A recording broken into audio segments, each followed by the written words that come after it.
Okay. I have to do this. That's me right there. I just don't want you to see what I look like right now.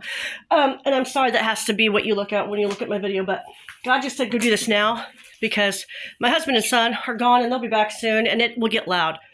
And there's just a sense of urgency. So, you know, I don't claim to be a prophet, but I had dreams and visions for years. I'm sorry, this is going to be shaky. Just maybe listen. And then I asked God, you know, I didn't want it anymore because everybody was making fun of me, right? Nobody would listen. And what was the point? And I didn't, you could watch a previous video to hear more, but the 923, the 23s and the 923s was the biggest thing. And I kept watching for September 23rd. And for years, I just didn't understand it. And then this year, my dreams and visions came back. And then just in the last couple of days, I remembered when I heard that they were putting up, you know, FEMA camps and maybe even makeshift hospitals and National Guard all along the path of totality. I remembered, you know what? I didn't just start having them in 2013 or end of 2012. In the beginning of 2012, I didn't see it as a vision then, but I had the craziest dream I've ever had. And I didn't even know what a FEMA camp was at the time. I just knew that they were rounding us up, like, you know, in Red Dawn. And for some reason, I have twin boys that are in their 20s. My daughter's in her 20s, and I have a 13-year-old. Anyway, back then, they were much younger, and I just remember they were trying to round us up into these camps, and somebody was escaping in a van, and they opened the back of the van and said, get in, get in. And then I looked around and realized that my son, one of my sons, was far away, like, and I knew I had to go back for him. And I really wish I could remember completely if we all got away. It's kind of a long story, but I remember that was a vision too. I didn't know what a FEMA camp was or anything like that, but it made me realize that was a vision because now that I know what these things are, now that they're threatening or not threatening, they're telling us about these things. One of my twin boys moved to Florida a few months ago, and he's far away. And that stubborn kid will not listen to a word that I say. I'm like, come back here. Just come back for a week, you know, he won't listen. He won't even, anyway, I love you. Like, if you can hear me, I love you so much. But the urgency of him to be here in my heart made me remember. I'm not saying that's going to happen. I'm just saying these are things that I've been putting together. And I just want to go down the list. You probably know most of these things, okay? But first things first, I had a dream last night that was the most real dream I've ever had in my entire life. And I was more afraid and terrified than I ever knew any human being could ever be.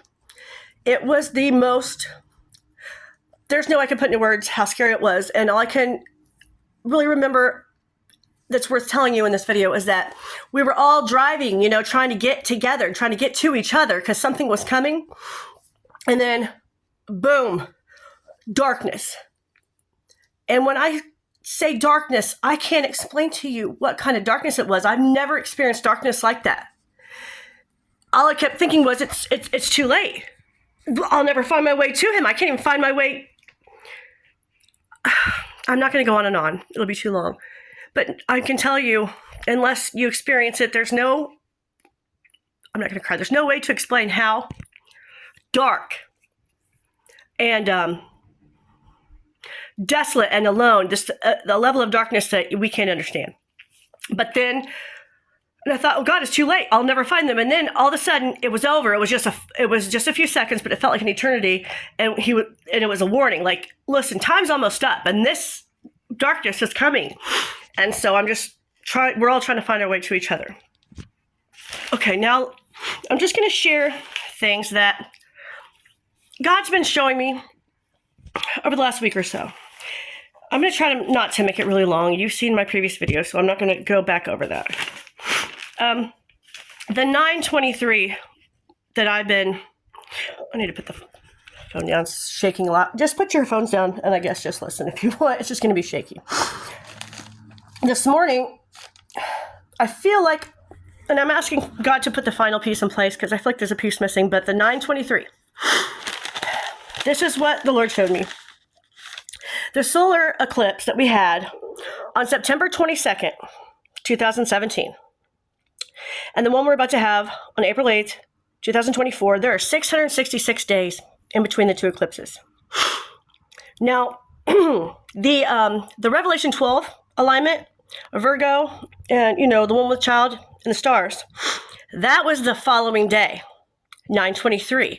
Now, God always shows me 9/23, but there was a missing piece of the puzzle, right? So the eclipse came, and then the next day was the Revelation 12 alignment. Okay, so I guess I'll just show you. This is what I've kind of written down. So you add 1 to the 22, you get to the 23rd, and there was a sign in the heavens. So you add 1 to the 8, you get the 9. It was the day after was the sign, and the day after will be a sign in the heavens. Now, we all know that there's alignments, and there's a double comet, and then all that stuff. So this is what the Lord showed me. And I know that it's not complete, but first eclipse, and then the following day, the signs in the heavens. And then so I was like, okay, well then I'll add 1 day to this one. And there's your 23, 9. I don't think it's complete, but that's what he showed me today. And then these are the things, that happened on those dates, on that day, it was in Virgo, the Revelation sign. Also, the last solar eclipse, or the last time the solar eclipse, complete total solar eclipse, and this double comet that comes every 71 years, the last time they coincided was, I'm trying to remember the year, but it was a couple hundred years ago, and it was the worst earthquakes in the history of the world. Was after, during that season. If you know about King Clement, I don't know if I've mentioned him, but King Clement prophecies, they have been so spot on that when 9/11 happened, the CIA busted into his house and wanted to know where he got all his information. And he ended up working with the CIA, or kind of they would come to him and he would help them. God would show him things.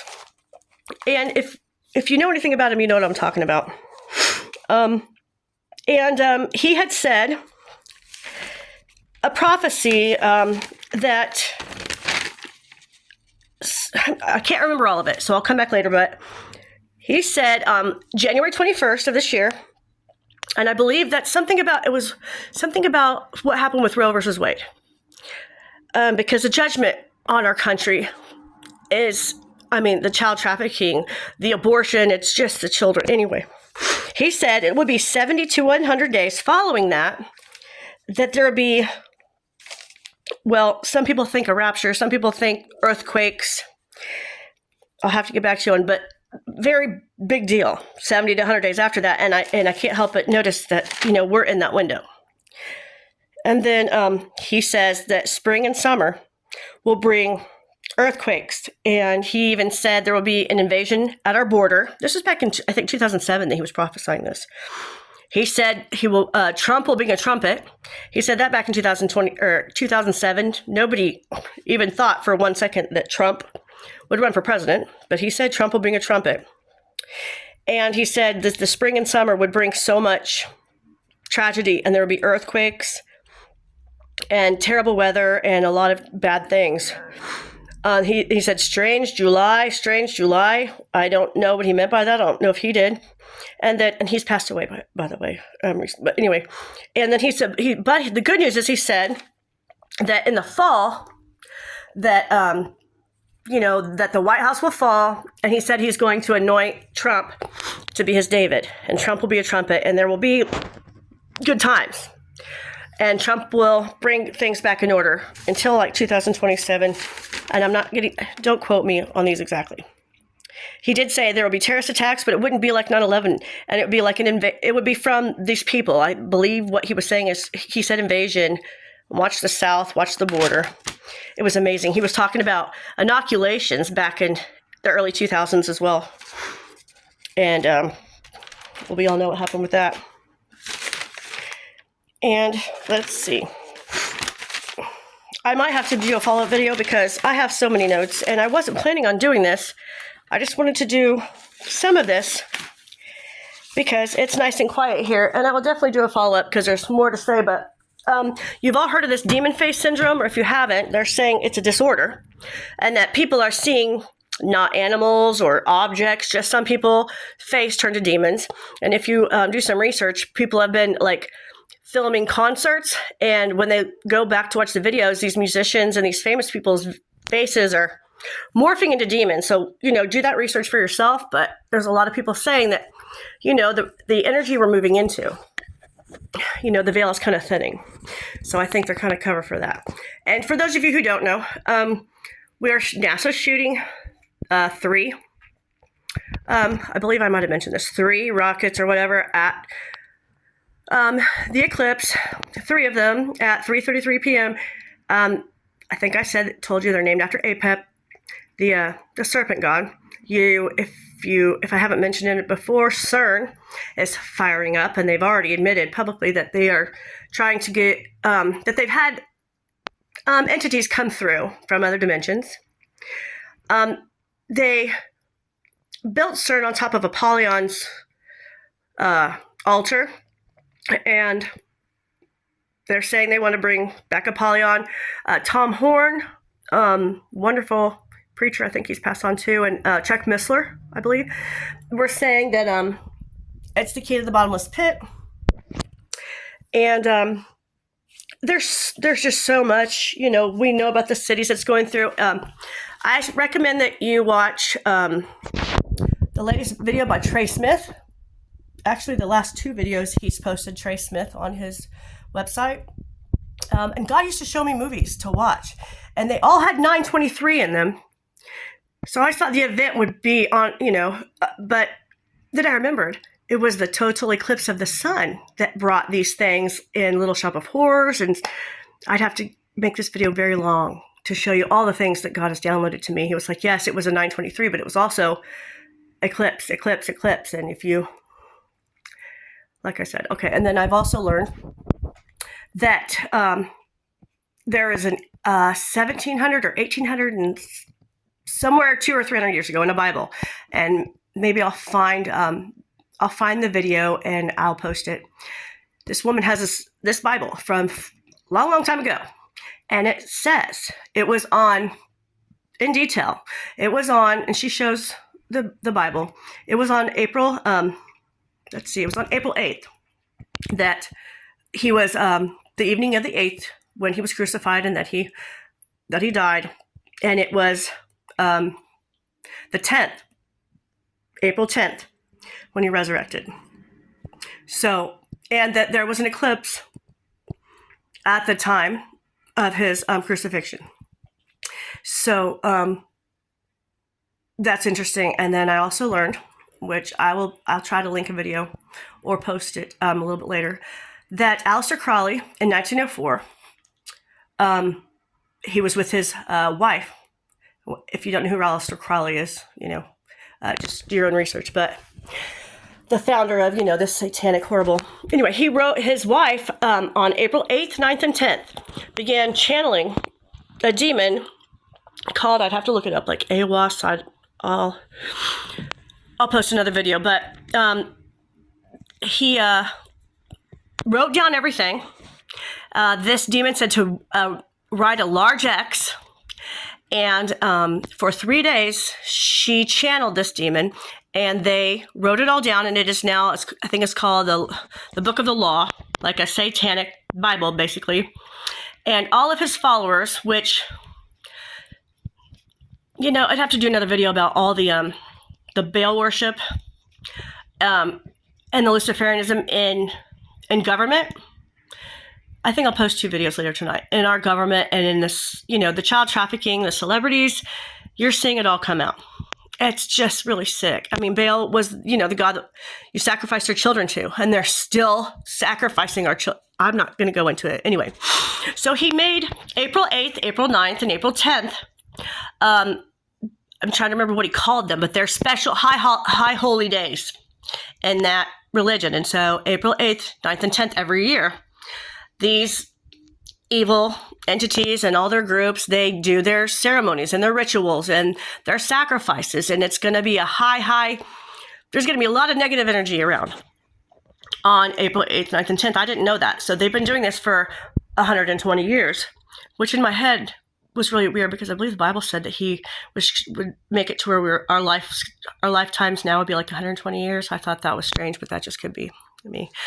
And so the fact that it's falling on, the 8th, 9th, April 8th, 9th, and 10th, all this APEP warship and the rockets and the CERN and the bottomless pit being opened, and if you go on the website for CERN and see that their opening day, their ceremonies, I'll try to post videos, but I recommend you go online and see the CERN opening ceremonies. And then a couple of years later, when they reopened their reopening ceremonies, they were worshiping.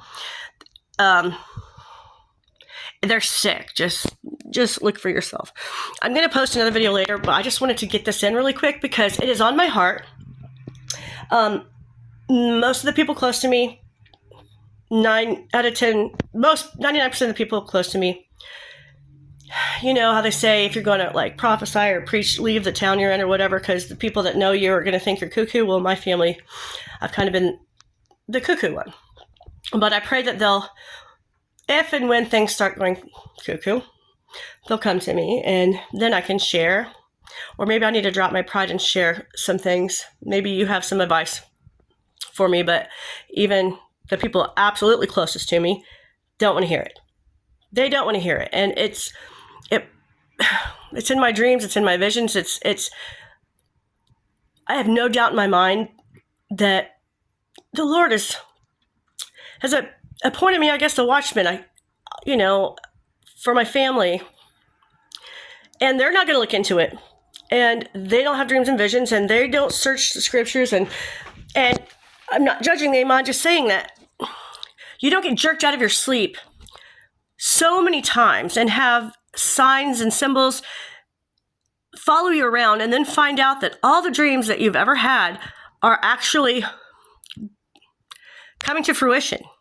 And I also encourage you to watch the three-body, you know what it is. It's on Netflix, the three-body problem.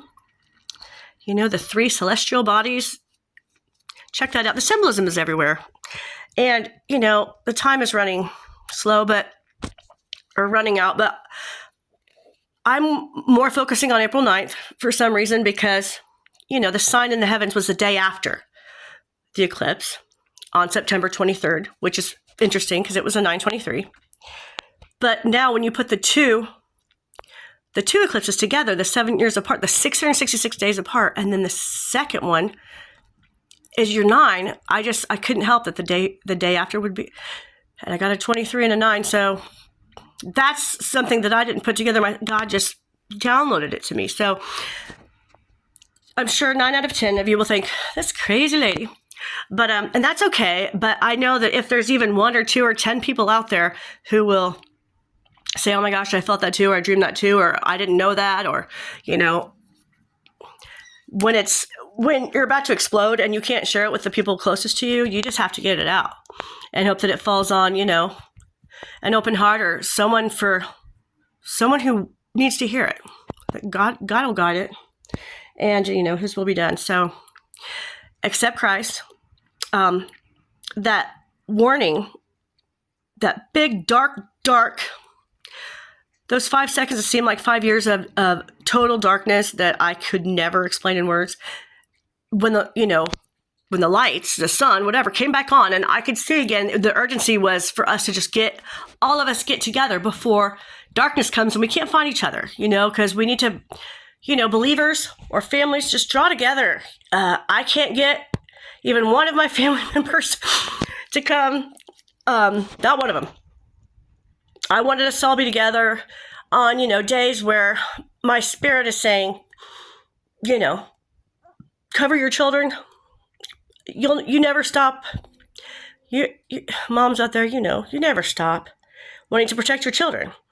And when you're the only person that that gets these downloads and these signs, and then you see things come to pass just as, well, I don't feel sorry for myself, but it's kind of hard. And so I just want to share it with all of you. And God will send it to whoever needs to hear it. Pray, be in the Word. Jesus loves you. Jesus is the way, the truth, and the life. No one comes to the Father but by me. And, the time is, today is the day of salvation. I will try to post more later. I love you all. And heed the warnings that the government is putting out, because they're saying, be aware that Iran and these terror groups wanting to attack large people that are in large groups. We've got people gathering along the path to totality. They're saying to have, cell service could be down. They're saying stop and get gas often, really often. There are all these warnings, have 2 weeks of supplies. I would just be prepared. It's always good to be prepared. I mean, just what if the electricity goes out? What if an EMP or a solar flare hits and, the grid is down? Buy an atlas if you plan on going anywhere. What if we don't have GPS? Just do the things that, God puts on your heart and what the government's saying, because they know something. And I am not saying to be afraid. Do not be afraid. God has not given us a spirit of fear. And I'm not afraid. I'm not afraid. I'm not even stressed. The only thing that is even frustrating is when you're given warnings and no one wants to heed them. But do not be afraid. He says, all things work together for the good for those who love the Lord and called according to his purpose. So his will be done. There's nothing to fear. The only thing to fear is fear. But be wise. And he says he'll give us, to be alert. And, he gives us signs in the heavens and seasons for a reason. It's not for the unbelievers. They're not paying attention. They don't know. So take heed and, be prepared. There's nothing wrong with that. That's not out of fear. That's just good sense. So that's my advice. And I'm gonna stop it here. I'll try to post more later. Bye-bye.